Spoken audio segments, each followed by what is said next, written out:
Well, I asked three pretty prominent directors to maybe think about directing it, and all of them had something that they would do different, something that they didn't agree with in the script. You've watched Dances with Wolves, majestic scenery, powerful storytelling, and a shelf full of Oscars. But hidden right in front of our eyes is a glaring mistake that somehow dodged editors, critics, and even the most devoted fans. It's not some background goof or a minor oversight. It's shockingly obvious once you spot it, and after that, you'll never look at the scene the same way again. This isn't your average blooper. It's tucked inside one of the film's most emotional moments. How did it stay unnoticed for over 3 decades? Stick around, because once you see it, there's no going back. Think you know this classic? You're about to question everything. 10. An out-of-sequence scene. One of the most noticeable yet often overlooked mistakes in Dances with Wolves comes in the form of a continuity error during the film's final scene. In this emotionally charged moment, Kevin Costner's character, John Dunbar, is preparing to leave the Sioux tribe. While the dialogue and cinematography remain powerful, a sharp-eyed viewer may catch a curious inconsistency. Dunbar is dressed in light clothing, no coat, no visible insulation, while everyone around him is bundled up in thick, heavy winter gear.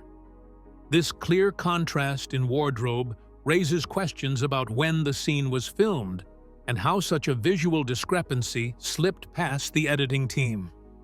Continuity errors are not uncommon in large-scale productions, especially ones as logistically complex as Dances with Wolves, which was shot over 108 days across harsh and shifting weather conditions in South Dakota and Wyoming.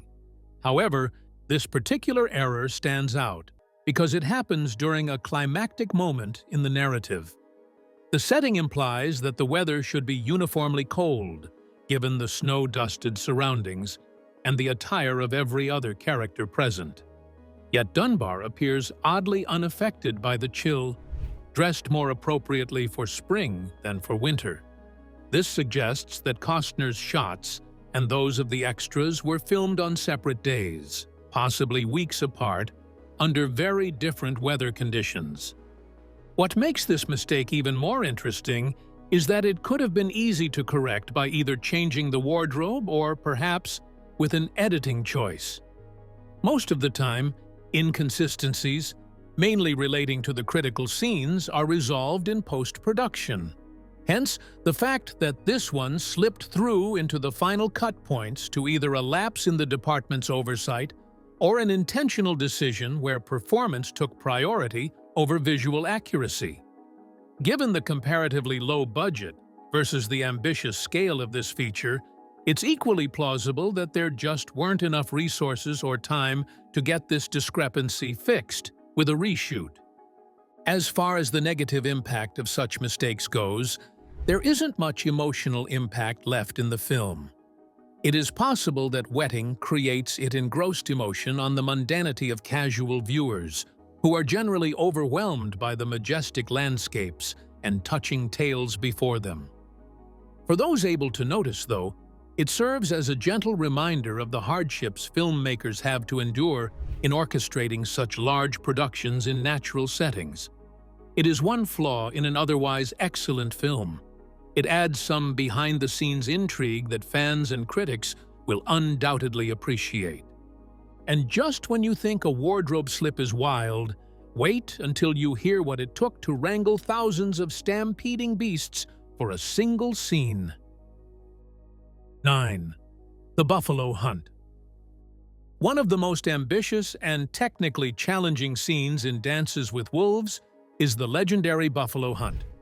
Widely regarded as the film's most iconic sequence, it took 8 grueling days to complete. From a cinematic standpoint, this scene is a masterclass in coordination and scale. Director Kevin Costner, who also starred in the film, had a vision of realism and grandeur that required meticulous planning, patience, and a substantial team effort. Shooting a buffalo stampede not with CGI, but with real animals, was virtually unheard of at the time, and it remains a rare feat in film history. The logistics behind the buffalo hunt scene were staggering. The production employed approximately 3,500 buffalo from South Dakota rancher Roy Hauk's herd, the largest privately owned herd in the world.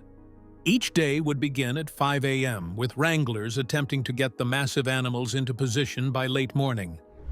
Because buffalo are unpredictable and difficult to control, the crew only had a small window of 5 to 8 minutes per day to film the stampede. To capture the action from every angle, the crew used helicopters and pickup trucks outfitted with mounted cameras, ensuring that no moment was missed. Since real buffalo were not safe enough to be used close to actors, domesticated buffalo were used for more controlled shots. One domesticated buffalo was a creature called Mammoth, owned by musician Neil Young, while the other was a tame buffalo called Cody, who belonged to a meat purveyor in South Dakota. It is claimed that this buffalo learned to attack by the incentive of standing 100 yards away from the handler who held up a cookie. This clever trick was captured to shoot that intense moment where the character smiles a lot, is almost run over by a raging buffalo, which indeed added authenticity to the very tense feel. Talented and trained animal cast aside, it also utilized animatronics buffalo for safely staged scenes involving bodily contact or injury. Costner's production company, TIG Productions, had spent about $250,000 creating such animatronic buffalo for these shots. Together with foam rubber props used in later scenes, these realistic practical effects added a depth that CGI would have been incapable of achieving at the time. The buffalo hunt remains a true tribute to the artistry that only old-school filmmaking can give. 100% high risk, high reward, and all with incredible attention to detail. This is one of the most unforgettable sequences in modern Western cinema. 8. Accidents on set. Filming Dances with Wolves was a monumental task that brought with it not just cinematic ambition, but real physical danger. While the film is celebrated for its sweeping landscapes and emotional depth, many people are unaware of the number of accidents that occurred during production. Actors, stunt performers, and crew members faced a variety of hazards, particularly in scenes involving animals and action sequences. Even Kevin Costner himself, who both directed and starred in the film, wasn't spared. He sustained injuries during filming, including a cut during a violent wrestling scene. His willingness to do many of his own stunts exposed him to significant risk on a set that demanded constant physical exertion. Danger always lurked in such productions, and inevitably, the filmmakers had to make an exceptional choice to hire Mike Kenny, whose bid for a role in the film as an actor had failed, but his presence on set became crucial. He provided medical attention on site for the cast and crew and treated their injuries as they occurred. This pretty much shows how hard the shoot was. Add to this possibility of unpredictable environment, as the shoot was mostly outdoors, accompanied by erratic weather conditions, wild animals, and sometimes physically harrowing sequences. One of the major incidents was the horse wrangler, daughter of the cinematographer Dean Semler, who was thrown off while working with the horses on the set as her animal got frightened. She had inflicted grave injuries, including 2 fractured wrists, depicting the unfortunate nature of live animals. But that was far from being the worst accident occurred while shooting the movie. In one most unfortunate twist, an extra was thrown off from horseback and became paralyzed. Such an unfortunate event shaded the entire production and stands as a serious reminder of the actual hazards involved in creating an experience of this size and authenticity. The accidents give Dances with Wolves an unmistakable credence, albeit unintended. It is also correct to point out that while the audience laud the film's epic landscape and emotional storytelling, It actually had real costs in achieving that authenticity. Under harsh conditions, actors and crew alike were suffering real injuries during the making of one such really powerful and stunningly visual film. There lay the beauty of the finished product, and this truth behind it. Making Dances with Wolves was not an artistic challenge alone, but was truly dangerous on a physical level. 7. Difficulties. Filming.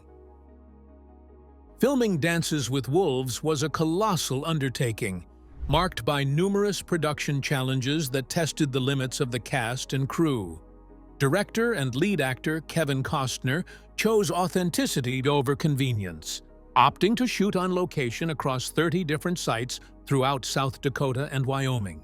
This decision added tremendous value to the film's visual storytelling, but it also introduced a host of logistical complications. The terrain was rugged and remote, with few of the modern comforts or technological shortcuts available on sound stages. To add to the difficulty, the production spanned 108 days, from July to November, during which the weather fluctuated wildly, from scorching 100-degree summer days to freezing 20-degree winter mornings. These constant changes made continuity difficult and created strenuous working conditions for everyone involved. Rain and wind aside, one of the greatest coordination challenges comes with all the sheer numbers on the set. Over 400 Native American extras, 300 horses, and an incredibly unimaginable 3,500 buffalo, the largest privately held herd in the world at that time. The mere herding and handling of such a large assemblage of animals is challenging and hazardous in its own right. To do it in remote areas, far from civilization with unpredictable weather, seems a Herculean task. Every scene requiring these elements to coordinate their moves was meticulously planned and tightly choreographed, whether it was the battle scenes or the iconic buffalo hunt. Just a second delay, even the miscalculation of one moment, could hurl the entire day's shooting into chaos. Such delays cost precious time and money, which this production could hardly afford. The animals actually turned out to be very difficult to control.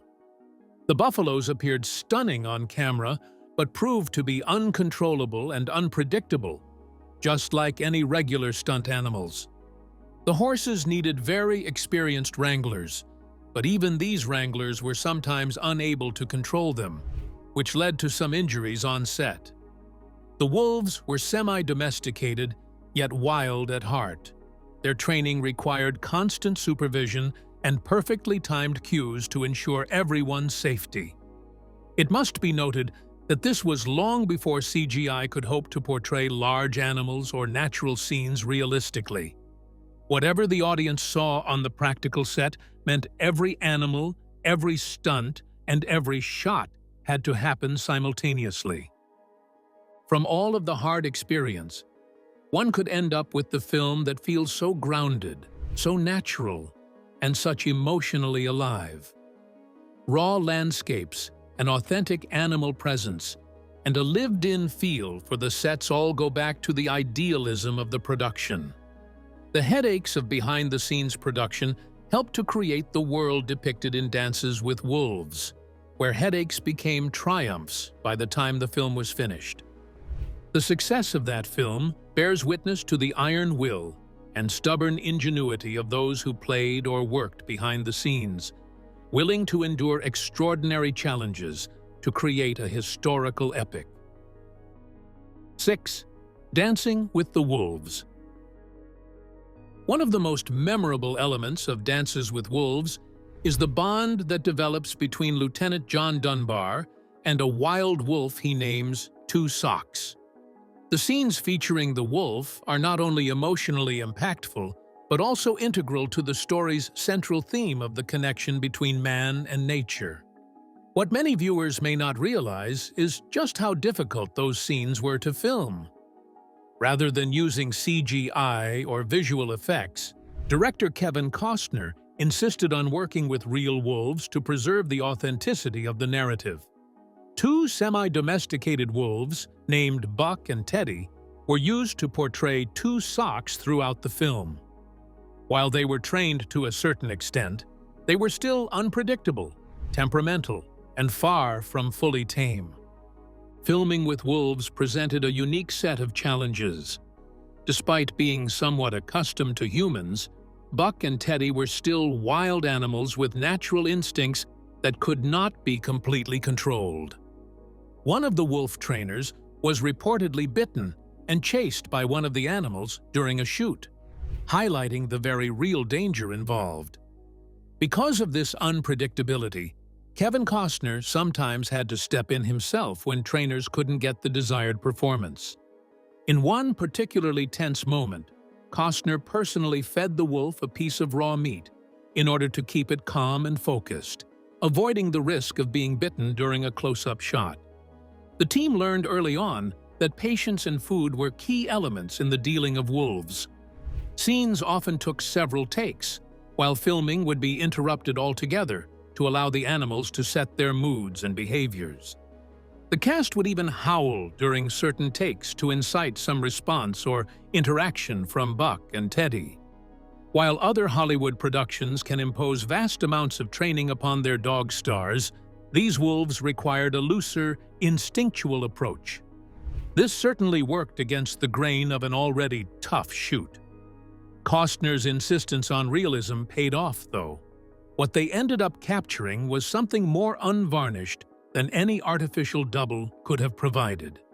A raw and tender bond, mirroring Dunbar's growing respect for the natural world and his new life by it. In the end, the incorporation of real wolves in the movie brought in tremendous emotional depth and visual realism. The journey of trust building between man and animal behind the scenes became, in a way, part of the story of the character's metamorphosis, thus enhancing the audience's understanding of it. A far simpler alternative could have been to use special effects or trained stand-ins, but the decision to use Buck and Teddy remains arguably one of the boldest and best creative choices in the film. It gave Dances with Wolves an incredible sense of realism and turned Two Socks into a character in his own right. Working closely with wild animals wasn't the only real-life bond Costner formed during the making of this film. One connection went far beyond the screen. 5. Kevin is an honorary Sioux. Kevin Costner's role in Dances with Wolves did more than earn him critical acclaim and box office success. It also brought him into close contact with Native American communities, particularly the Sioux. The film's respectful portrayal of Native American culture was a rarity in Hollywood at the time, and it resonated deeply with the Sioux Nation. As a gesture of appreciation and recognition, the Sioux honored Costner by adopting him as an honorary member of their tribe. This was not just a symbolic gesture. It included a formal ceremony where a sacred eagle feather was tied into his hair, a significant cultural mark of respect. For Costner, who had long felt an affinity for Native American history and culture, it was an emotional and meaningful acknowledgement of the film's impact. Native Americans of different nations were thus used during the making of Dances with Wolves. Over 150 Sioux extras from the Rosebud Reservation were among them.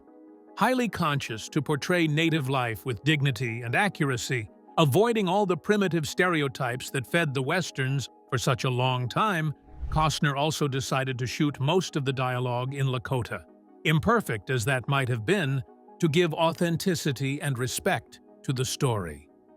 The sinking of boundaries seems to have imbued this acceptance of Costner by the Sioux with an unusual significance, representing a rare moment of arrival at mutuality between Hollywood and Native America.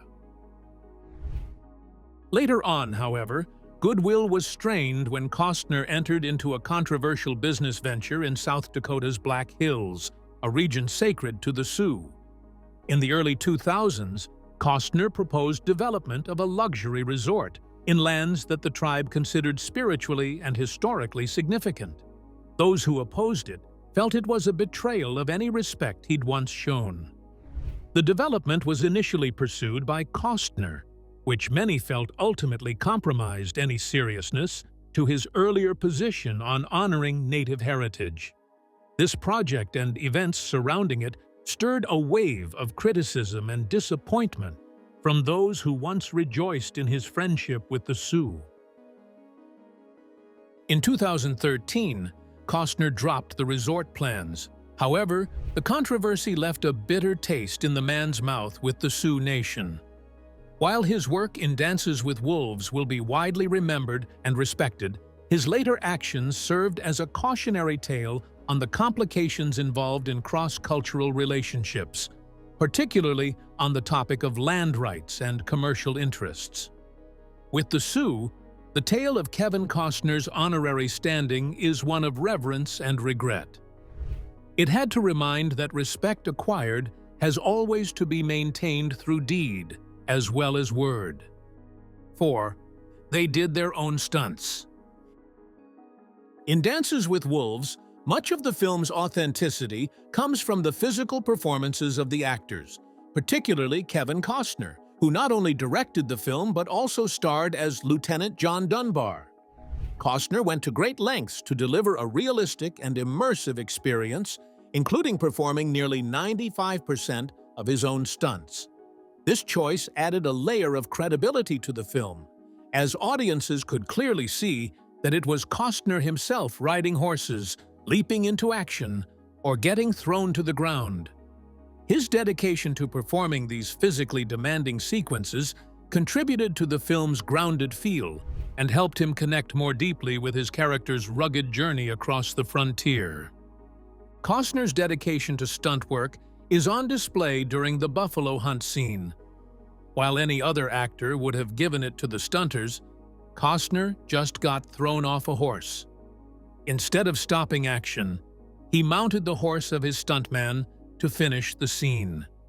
Such commitment is rare for a leading man on a high-stakes production and spoke volumes about Costner's enthusiasm for the project.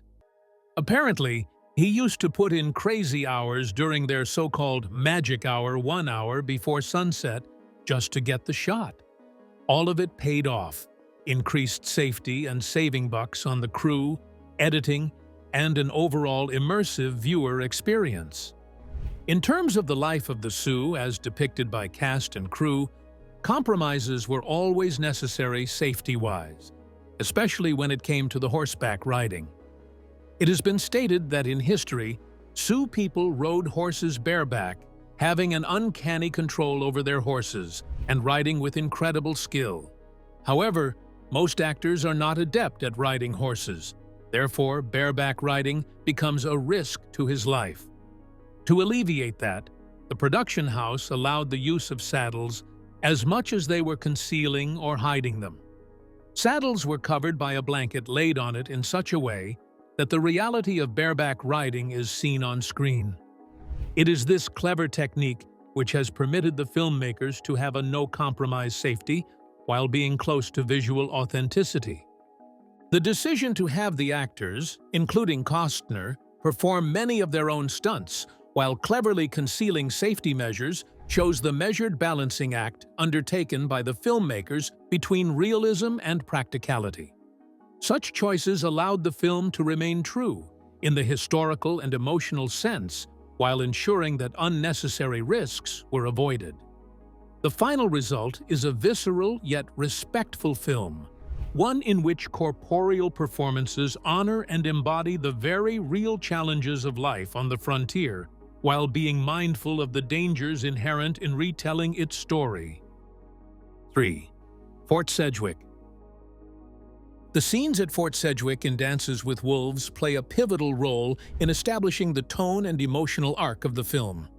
As Lieutenant John Dunbar arrives at the remote, crumbling outpost, the desolate setting mirrors his isolation and the beginning of his transformation. What audiences may not realize, however, is that the realism of Fort Sedwick came with its own set of production challenges. The most persistent issue involved the small pond featured in several scenes. Due to an ongoing drought in South Dakota during filming, the pond would repeatedly dry up, disrupting continuity and forcing the crew to constantly refill it.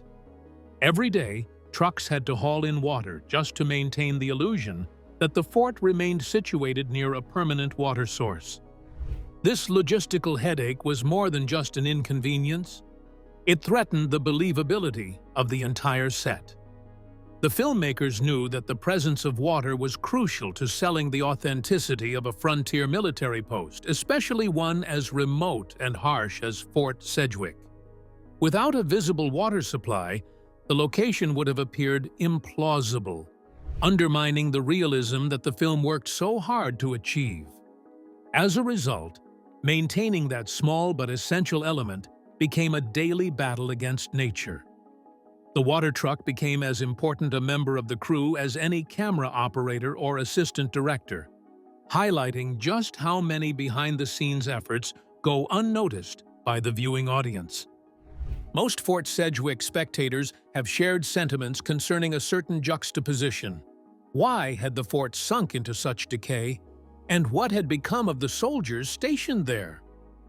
In one version of the theatrical release, the subject remains somewhat unresolved, with a crucial deleted scene providing some necessary exposition. In it, we learn that the Native American warriors were relentless in attacking the garrison. At one point, they even stole the soldiers' horses, taking away what little mobility they had. Small supplies and troops were ever sent from Fort Hays. Thus, the post was isolated and very vulnerable. With no means to defend themselves or flee, their only remaining option was to abandon the post. This missing story element adds a special richness to the entire film narrative, representing the confused plight of all the little colonies in the American frontier. While the audience sees only the haunting ruins of Fort Sedwick and the symbolic weight they bear onto Dunbar's journey, almost equally intriguing is the true story of filming those scenes. Between battling drought to keep the pond intact and cutting out major plot points from the final cut, the shooting of the Fort Sedwick sequences epitomizes the tension between filmmaking and obstacles coming from in the real world. 2. When a director knows who he wants. In the world of filmmaking, casting can often make or break a story's emotional impact. And Kevin Costner, as both director and lead actor in Dances with Wolves, had a very specific vision for who should fill each role. His directorial debut was a deeply personal project, and every detail, down to the actors, was selected with care. One of the most significant casting decisions involved the character of Stands with a Fist, the white woman who had been raised by the Sioux and ultimately becomes Dunbar's love interest. Although the studio had several actresses in mind, Costner was hesitant to cast someone who didn't fit his vision of the character. He didn't want the role to go to a traditionally youthful, glamorous star, but rather to a woman who had a visible history and emotional depth, someone who looked like they had truly lived. Interestingly, Mary McDonnell, who eventually landed the role, was not Costner's first choice. At the time, she was 37 years old, and Costner initially thought she might be too young for the role. He was reportedly looking for a woman with lines in her face, someone whose appearance could convincingly reflect the hardships of a woman who had lived with the Sioux since childhood. Costner wanted realism above all else, and he feared that casting someone who looked too polished or modern might detract from the film's authenticity. Despite his reservations, McDonnell's talent ultimately won him over during auditions. Her ability to convey vulnerability, resilience, and emotional complexity made her the undeniable choice. In her career-defining performance, which was tailor-made for the film, McDonnell handled all the challenges of the role, including speaking various lines in the Lakota language, a requirement that would have shaken many established performers.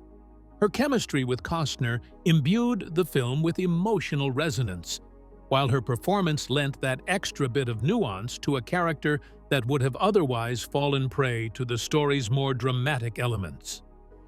The realistic portrayal of her character came forth from a casting process that emphasized substance over surface gloss, a principle that Costner held dear throughout the making of the film. The casting demonstrates vision and intent in filmmaking. Costner demanded actors who were true to the characters, spirit, and appearance, making this handling key for the film's continued success.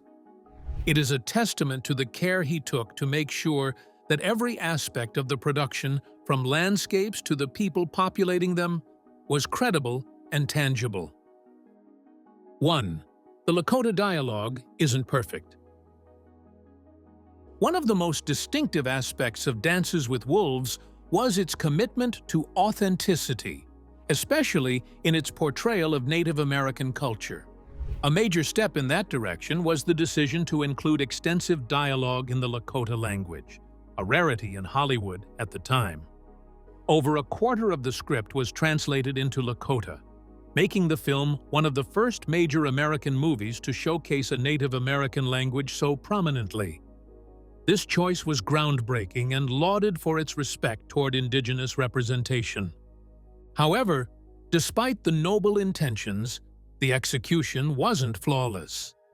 The translation, while mostly accurate, failed to properly account for the gendered nuances of the Lakota language, resulting in some male characters inadvertently speaking in the female dialect. Like several other indigenous languages, Lakota has grammatical differences that involve one's gender. Some words and suffixes can be used differently by men and women, and the wrong form will bring about either misunderstandings or inadvertent humor. Since the majority of the actors were non-Lakota fluent, huge reliance was placed on a dialect coach, Doris Leader Charge, who was brought in from Sinta Iglesia University with much help in translating the script and coaching the actors. However, by virtue of being a woman, she was inclined to teach the women's dialect, and there was little time and resources to emphasize or correct the difference with male performers. Viewers usually not familiar with the language would miss seeing the mistake. The delivery sounds as good as it can be, and the emotional weight of the scenes still comes through convincingly. For Lakota speakers, on the other hand, it was rather glaring and even humorous. Male warriors were using words and intonations generally reserved for women, thus creating a dissonance that seemed to undercut the very goal of authenticity the movie was struggling so hard to achieve. If that blooper blew your mind, imagine what else you've missed in your favorite films. Don't forget to like this video, subscribe for more hidden movie secrets, and drop a comment telling us if you ever spotted it before. Hit the bell so you never miss a reveal. And while you're here, go ahead and click on the next video on your screen. We've got plenty more movie moments that will make you look twice.